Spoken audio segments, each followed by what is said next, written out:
Hello friends, ಇವತ್ತು ಕಟ್ಟಿನ ಸಾರು ಮಾಡೋದನ್ನು ಹೇಳ್ತೀನಿ. ನಮ್ಮ ಮನೇಲಿ ಯಾವ ಥರ ಮಾಡ್ತೀವೋ ಅದನ್ನು ಹೇಳ್ತೀನಿ.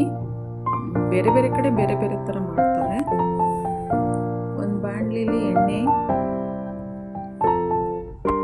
ಕೊಬ್ಬರಿ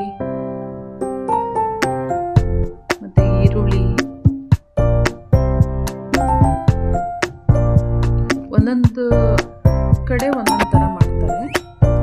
ಮತ್ತು ಶುಂಠಿ, ಬೆಳ್ಳುಳ್ಳಿ, ಕರಿಬೇವು ಮತ್ತು ಒಣಮೆಣಸಿನ್ಕಾಯಿ ನಾನು ಬ್ಯಾಡಗಿ ಮೆಣಸಿನ್ಕಾಯಿ ಹಾಕಿದ್ದೀನಿ.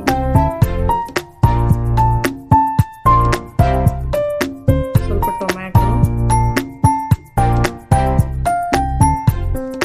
ಎಲ್ಲನೂ ಚೆನ್ನಾಗಿ ಎಣ್ಣೆಲಿ ಫ್ರೈ ಆದಮೇಲೆ ಧನಿಯಾ ಕಾಳು, ಜೀರಿಗೆ ಮತ್ತು ಮೆಂತ್ಯ, ಏಲಕ್ಕಿ, ಚಕ್ಕೆ, ಲವಂಗ, ಮರಾಠಿ ಮೊಗ್ಗು ಮತ್ತು ಸ್ಟಾರ್ ಹೂವು, ಮಸಾಲ ಐಟಮ್ಸ್ನ ಎಲ್ಲನೂ ಹಾಕಿ ಫ್ರೈ ಮಾಡಬೇಕು ಎಣ್ಣೆಯಲ್ಲೇ.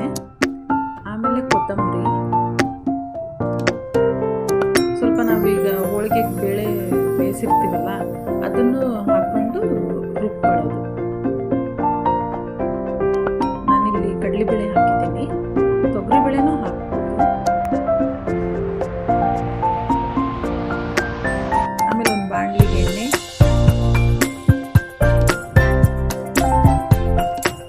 ಜೀರಿಗೆ,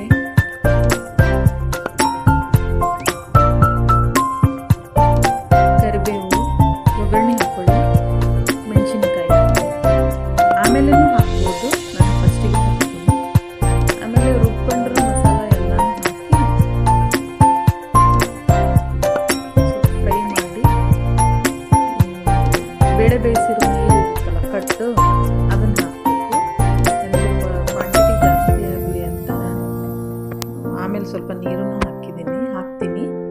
ಆಮೇಲೆ ಉಪ್ಪು, ಅರಿಶಿನ, ಬೆಲ್ಲ, ಆಮೇಲೆ ಸ್ವಲ್ಪ ಖಾರ ಕಮ್ಮಿ ಆದರೆ ಖಾರದ ಪುಡಿ ಹಾಕ್ಕೊಳ್ಳಿ, ಖಾರದ ಪುಡಿನ ಹಾಕ್ಕೊಳ್ಳಿ. ಅದೇ ಹೇಳಿದ್ನಲ್ಲ, ನೀರು ಸ್ವಲ್ಪ ಕಮ್ಮಿ ಆದರೆ ನೀರು ಹಾಕ್ಕೊಳ್ಳಿ. ಕಟ್ಟು ಸ್ವಲ್ಪ ಬಂದಿತ್ತು ನನ್ನದು ತೆಗ್ದಾಗ, ಬೇಳೆ ಬೇಯಿಸ್ದಾಗ ತೆಗ್ದಾಗ, ಹಾಗಾಗಿ. ಆಮೇಲೆ ಹುಣಸೆಹಣ್ಣಿನ ರಸ, ಸ್ವಲ್ಪ ಯಾವುದಾದ್ರೂ ಸಾಂಬಾರು ಪುಡಿ ಹಾಕಿ, ಕೊತ್ತಂಬರಿ ಹಾಕಿ ಚೆನ್ನಾಗಿ ಕುದಿಸಿ ಇದನ್ನು ರೆಡಿ ಕಟ್ಟಿನ ಸಾರು.